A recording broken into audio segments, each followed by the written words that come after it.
ভারত চীনকে কাউন্টার করার জন্য লাদাখে একটি নতুন এয়ারবেস অ্যাক্টিভেট করে দিল, যা চীনের সীমান্ত থেকে মাত্র 25 কিলোমিটার দূরে। সবটা বলছি, তার জন্য ভিডিওটা শেষ পর্যন্ত দেখবেন।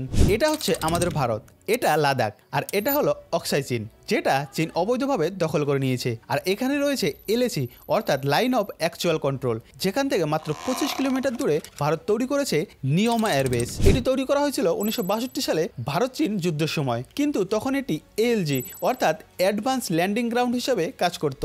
মানে সেখানে ফাইটার জেট নামতে পারতো না, ছোট ট্রান্সপোর্ট বিমান ও হেলিকপ্টার ওঠানামা করত। তারপর 2020 সালে গালবান ভ্যালি ক্লাসের পর এটিকে আপগ্রেড করার সিদ্ধান্ত নেওয়া হয়। আগের সেই ছোট এএলজি রানওয়েকে বাড়িয়ে 2.7 কিলোমিটার লম্বা ও 46 মিটার চওড়া রানওয়ে তৈরি করা হয়, যা এখন প্রায় সব ধরনের যুদ্ধ বিমান যেমন রাফাল, সুকোই 30 এবং ভারী পরিবহন বিমান যেমন C-130 যে সুপার হারকুলিস বিমান আরামসে ওঠানামা করতে পারবে। এছাড়া এটিসি কমপ্লেক্স, হ্যাঙ্গার, ক্র্যাশ বে, ওয়াচ টাওয়ার ও কোয়ার্টার সহ অন্যান্য অবকাঠামো গড়ে তোলা হয়েছে।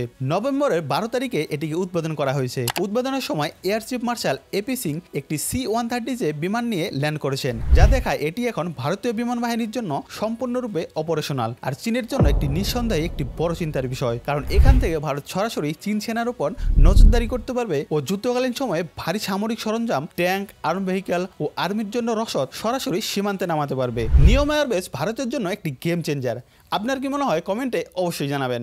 আর এই ধরনের ভিডিও পেতে চ্যানেলটিকে সাবস্ক্রাইব ও ইনস্টাগ্রাম পেজটিকে ফলো করতে ভুলবেন না।